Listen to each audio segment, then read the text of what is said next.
I had a lot of requests to do an updated skincare routine.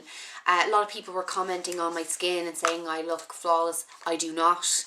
It must be the lighting. I absolutely am far from flawless. I have seen a massive improvement in my skin in the last 6 months, and I'm putting it down to a change in skincare, mainly because my diet in the last 6 months hasn't been overly fabulous, and I have been very stressed, so my skin has kind of suffered and become kind of dry and sensitive and very irritated, and I've had a lot of breakouts. I've got quite good skin, but it can sometimes be difficult. Just as a bit of background before I start showing you the stuff, I do have combination skin, and it's combination normal, so I don't really have oily skin. I definitely don't have dry skin.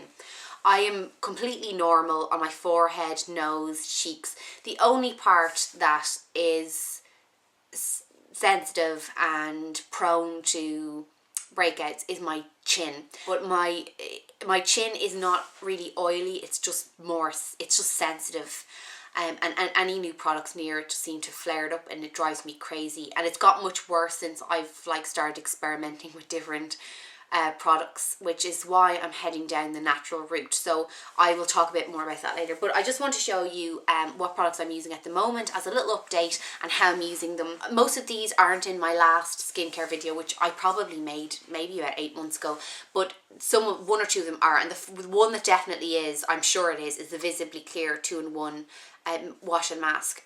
This I used to use this every day. I now use this once a week, and I use it as a mask. I don't use it as a wash anymore. I could do again in the future, but I found whatever I'm doing now is working for me, so I'm kind of afraid to change that up in case I have another breakout. But this works for me. I use it as a mask once a week. My cleansing routine is just disgraceful. For a lot of the time, I used to just use makeup wipes, and then I would use a facial wash, and then I'd go to bed. So that was it. And in the morning, I would just use a wipe or a face wash, not both. The wipes irritate my skin beyond belief. Most of them do. There's the ones I found that don't are actually really, really, really cheap, and they're the only ones that I found that actually kind of don't irritate my skin, and they're actually from a Spar. Their Eurospar brand, which I bought in an emergency one time when I just had no chemists were open, and they didn't have any in the Eurospar, any Nivea ones, so I bought the Spar ones, and I'm converted. But I haven't been actually using them lately, just because I realised that how lazy it was, and I probably should be taking care of my skin now at my age. So, at my age. But you know, like, as in I have to, in the next few years, I'm be thinking about wrinkles. Something else I mentioned in another video is Profound Skincare Advanced Glycolic Peel. This changed my skin. If you want to hear more about that, it really did change my skin. It just did wonders. But if you want to hear exactly, I'll leave a link to that video, and you can check it out. But I still use this, but I only use it 2 to 3 times a week. It's maybe twice a week. It's more for maintenance I use it, because I did use it consistently for 1 month solid, morning and evening. I got the effects I wanted, and then it said that because it makes your skin more sensitive, that you should, to sunlight, you should use it just only for maintenance then. So I use it maybe twice a week, and it's kind of maintained the complexion that I want. The cleanser I'm using at the moment is Yes to Carrots. And I really like these. These are paraben free, and you know about my whole, like, you know, healthy or natural skincare kind of thing I'm going through. I haven't actually made a cleanser yet for myself, so I will work on making my own natural one maybe in the next few weeks for myself and give it a try. But at the moment I'm using the Yes to Carrots Eye and Face Makeup Remover. It's blended with carrot juice, pumpkin, sweet potato and Dead Sea Mud. It's paraben free, and it's for all skin types. It doesn't irritate my skin at all. It smells lovely. You get an awful lot for your money. My sister actually bought me this, my little sister, she's a gem.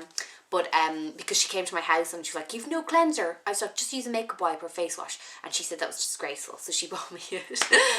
But I really like it, and it's very, very soft. They recommend that you put it on with a facial cloth, massage it, and then rinse it off with lukewarm water, which is what I've been doing. So that I use that to take off my makeup. But before I do that, I take off my eye makeup, and I use the Boots Expert Sensitive Gentle Eye Makeup Removing Lotion. That is a mouthful.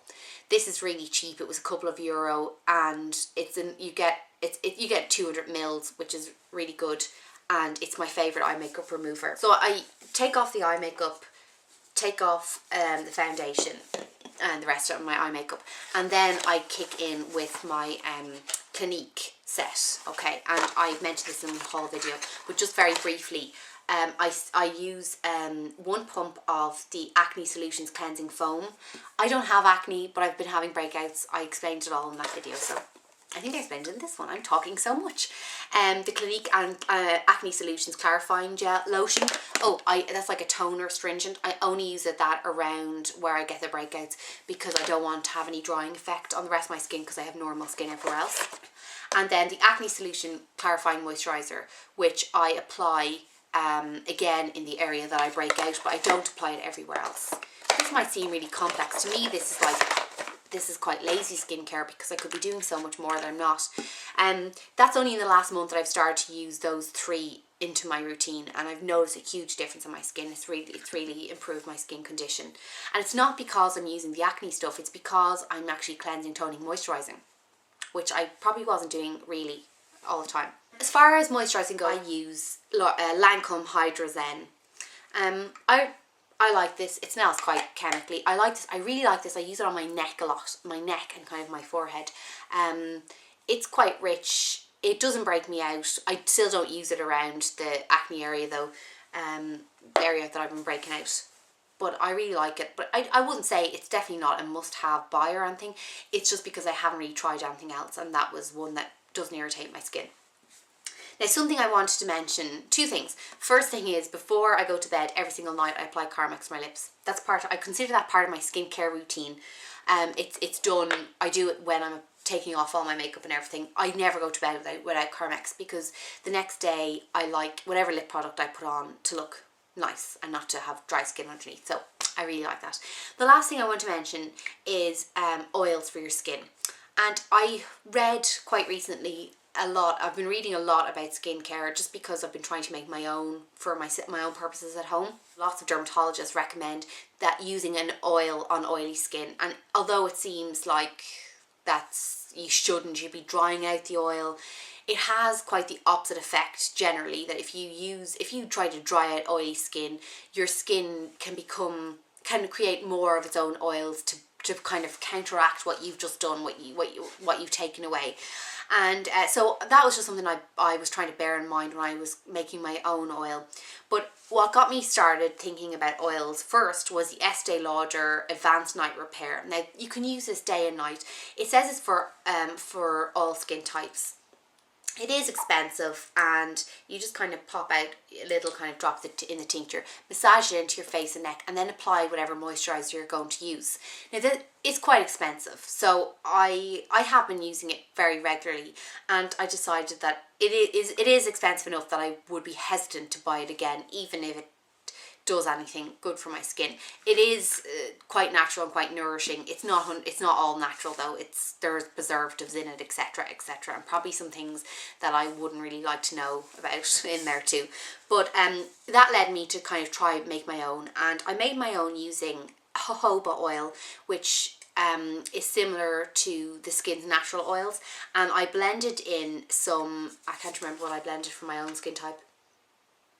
I can't remember. I think I might have used cypress oil and something else, but I just mix them in this little bottle. I mix them together, and I've been applying this oil to my face. Now you think, oh my god, applying oil does not make your face really oily. It doesn't. The jojoba oil, literally massage it in, and your skin is dry, like there's no, like as in it's dry to touch. As in it absorbs in, and you get the nourishment of it. And the 2 oils I used are particularly particularly good for people who get breakouts. So that's what I've been doing. So it might seem like a whole lot, and it might seem like chaos, and actually now after explaining it to you, it sounds like I do a lot, but at night I literally just spend 5 minutes taking my makeup off, and in the morning I just use do the 3 steps of this.